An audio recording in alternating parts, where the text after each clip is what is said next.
Telugu news కి స్వాగతం. నేను రూపానాథళ్ళ. అన్నయ్య ఆల్రెడీ మినిస్టర్, ఆయన ఎమ్మెల్యే అయినా సరే అన్న లెక్క అన్నదే, నా లెక్క నాదే. ఇదే మంత్రి పదవిపై కోమటిరెడ్డి రాజగోపాల్ రెడ్డి రాజకీయం.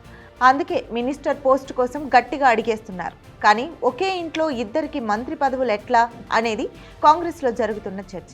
దానికి కూడా దిమ్మ తిరిగిపోయే ఎగ్జాంపుల్ ఒకటి చెప్పారు రాజగోపాల్ రెడ్డి. ఇండియన్ క్రికెట్ టీంలో ఒకప్పుడు యూసఫ్ పఠాన్, ఇర్ఫాన్ పఠాన్ ఇద్దరు ప్రాతినిధ్యం వహించలేదా?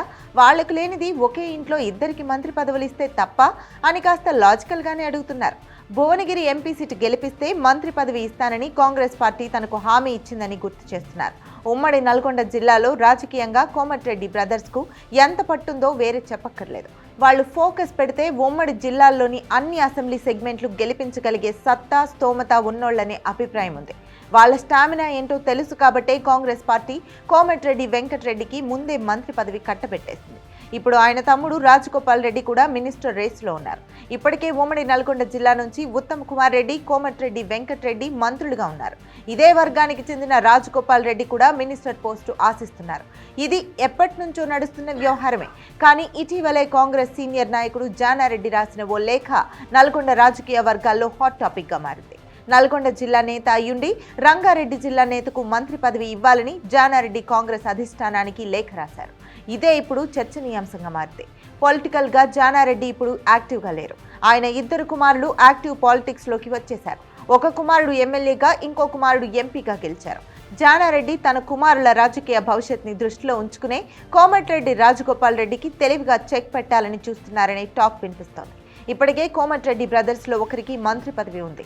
మళ్ళీ రాజగోపాల్ రెడ్డి కూడా మినిస్టర్ పదవి దక్కితే ఇక జిల్లాలో తన ఫ్యామిలీ రాజకీయంగా ఎదగడం కష్టమవుతుందనే ఆలోచనతోనే జానారెడ్డి ఇలా చేశారని చర్చ జరుగుతోంది.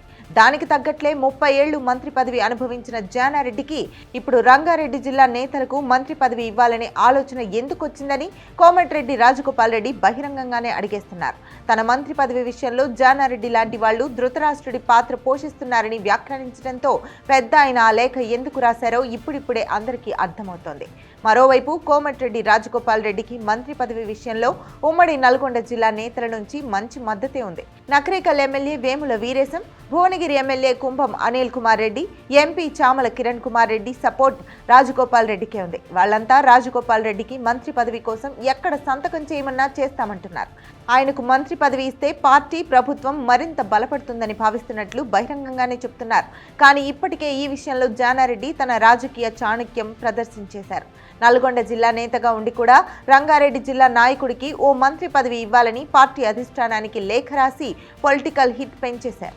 ఇది జరిగిన తర్వాత పార్టీలో సీనియర్ నాయకుడిగా జానారెడ్డి అన్ని జిల్లాల నేతలకు న్యాయం జరగాలనే లేఖ రాశారని అంతా అనుకున్నారు. కానీ ఆయన లేఖ ఎందుకు రాశారో అర్థమవుతుండటంతో కోమటిరెడ్డి రాజగోపాల్ రెడ్డి కేబినెట్ బెర్త్కు జానారెడ్డి ఒక్క లేఖతో అడ్డు పెట్టాలని చూస్తున్నారని చర్చ సాగుతోంది.